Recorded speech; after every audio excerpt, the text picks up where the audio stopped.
Hello everyone, today we're going to be reviewing an app called DoNotPay that promises to be your very own AI robot lawyer. Now, with the recent explosion of AI tools like ChatGPT and others hitting the market, everyone is buzzing about how these AI systems can help us in our everyday lives. So I've taken a deep dive into this app for you to see if it's worth your hard-earned money or should just keep scrolling. Let's find out. Let's start with the app's user experience. DoNotPay promises to be your very own AI robot lawyer, using the power of large language models like ChatGPT. And so with this claim, you would expect a nice and user-friendly chat interface where you can ask anything law related and it will get it done in no time for you. And is this the case? Unfortunately, not quite.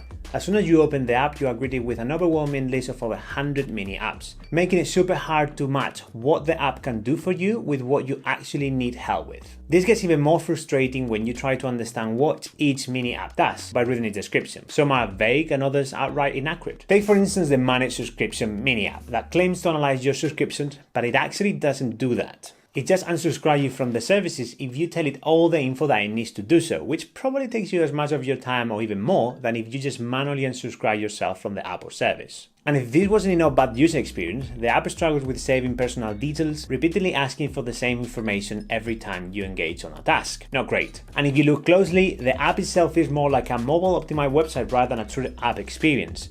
You can even scroll horizontally where there is no content, which is probably not a deal breaker, but a bit odd nonetheless. As if the poor experience wasn't enough, the cost makes it even harder to justify.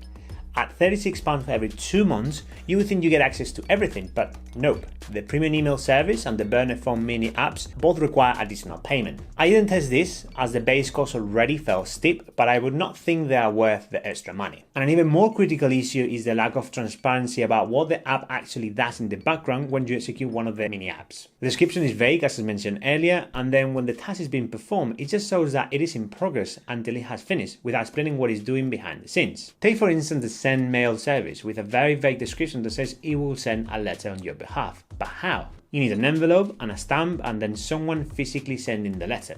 Are they contracting people on your behalf to do this for you? Obviously not. But in any case, when I tried to use it, it got stuck for me as it has been saying that it's in progress for the last few weeks already. Trust issues are further exacerbated when you encounter some questionable services such as the checking for website accessibility. What this mini app does is it checks if it meets the accessibility standards, and if it doesn't, it allows you to sue for compensation. And here my view is that while fighting for accessibility is important, this feature feels more like an opportunistic approach to take advantage of potentially lawsuits rather than truly helping users. And a funny one is when it comes to the app's own identity. If you remember, at the beginning I mentioned this app claims to be your AI robot lawyer. Then why does it offer other random features like photo editing tools and driving test questions? This lack of focus makes the app feel less like an AI lawyer and more like a hotspot of unrelated services, which is quite confusing for the end user. Now, despite the app's shortcomings, there are a few services that work just fine for me. For instance, the Do Not Sign service checks contracts and terms of service for red flags,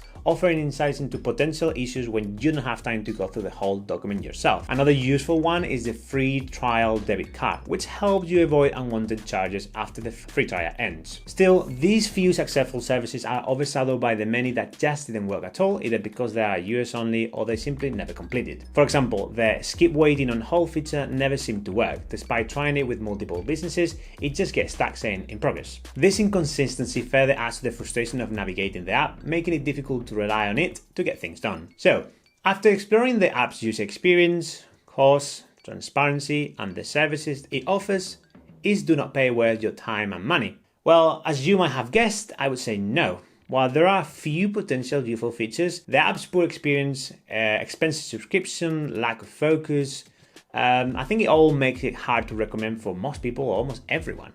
It seems that we'll have to wait a bit longer for an AI lawyer app that truly lives up to the hype. Thanks for making it all the way to the end of the video and see you in the next one.